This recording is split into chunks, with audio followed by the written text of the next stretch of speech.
You have never hurt anyone. Not really. You hold doors open. You apologize when you bump into strangers. You believe, quietly and completely, that if you were ever given power over another person, you would use it kindly. But the real answer is far stranger. Given the right conditions, your kindness is not a fixed trait. It is a costume. And costumes come off. This isn't a metaphor. In August of 1971, a psychologist at Stanford University wanted to know something simple. Do prisons turn ordinary people cruel, or do cruel people simply end up running prisons? His name was Philip Zimbardo. To find out, he built a fake prison in the basement of the psychology building. He picked 24 college students, healthy, stable, screened for any hint of aggression or instability. He flipped a coin. Half became guards, half became prisoners. Nobody was chosen because they were mean. Nobody was chosen because they were weak. They were, on paper, identical. Within 36 hours, one prisoner had a breakdown so severe he had to be removed from the study. Why? The guards had not been trained to be cruel. Nobody told them to humiliate anyone. But they were given mirrored sunglasses so their eyes couldn't be seen. They were given uniforms. They were given a title. And slowly, hour by hour, some of them began inventing punishments nobody asked for.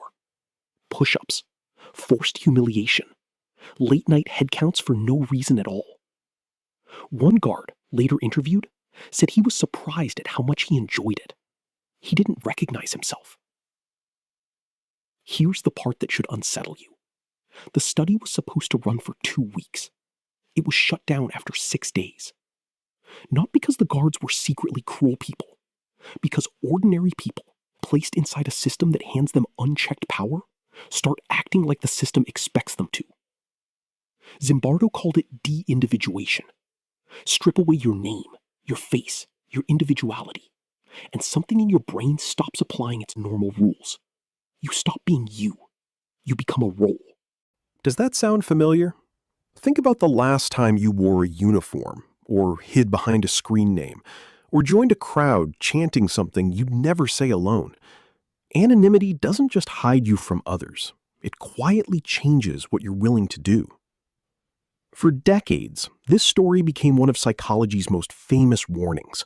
Textbooks used it to explain war crimes, prison abuse scandals, and corporate cover-ups. The lesson seemed airtight. Human nature is fragile. Authority corrupts fast. Give a person a badge and a target, and cruelty follows almost automatically. But here's the twist nobody expected. In 2018, a French researcher named Thibault Letexier gained access to the original audio recordings, archived notes, and interviews from the experiment. What he found changed everything. The guards weren't simply becoming cruel on their own. Zimbardo's staff had coached them. Recordings captured the research team explicitly encouraging guards to be tougher, warning them the study would be seen as a failure if they went easy. One guard leader admitted he was performing, doing what he thought the researchers wanted, not what some hidden dark instinct demanded. So which version is true? Are you one uniform away from cruelty, or one instruction away from performing it? The honest answer is both, and that's the uncomfortable part. You don't need a secret evil buried inside you to do something harmful. You just need someone in a position of authority to quietly suggest it's expected, combined with a role that hides your individual identity. Psychologist Stanley Milgram had shown something eerily similar a decade earlier, in 1961, just miles away at Yale. He asked ordinary volunteers to deliver what they believed were painful electric shocks to a stranger, simply because a man in a lab coat told them to continue.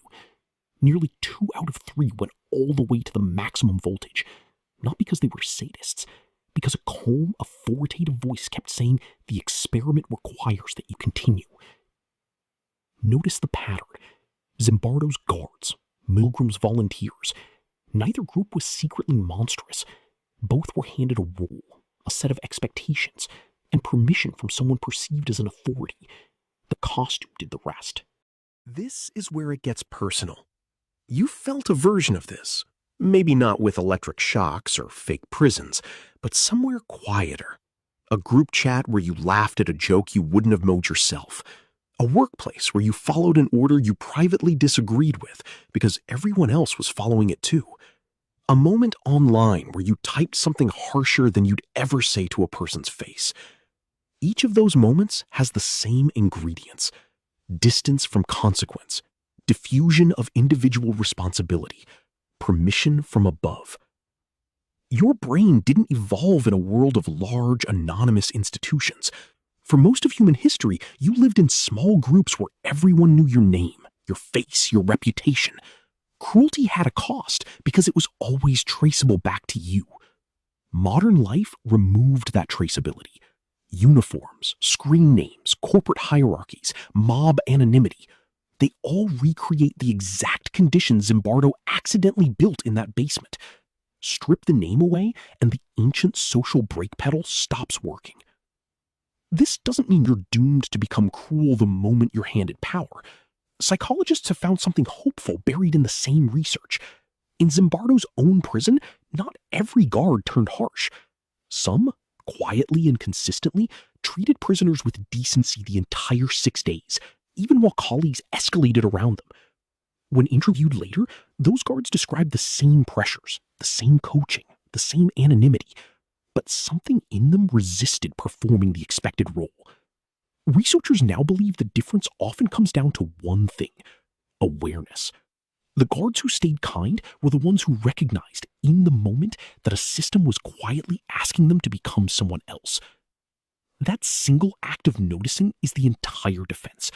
Not moral superiority, not being a fundamentally better person, just recognizing the pull of the role before you slide into it. So the next time you put on a figurative uniform, whatever that looks like for you, a title, a group identity, an anonymous account, a position of power over someone smaller than you, pause and ask yourself a simple question. Am I acting like myself right now, or am I acting like what this situation expects me to be? Because here is the real answer, the one far stranger than you expected at the start.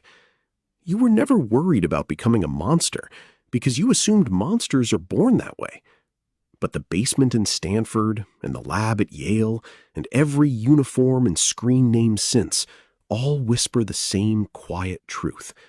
You don't need a monster hiding inside you. You only need the right room, the right role, and someone telling you it's expected. The costume was always sitting there, waiting. The only question that matters is whether you notice yourself putting it on.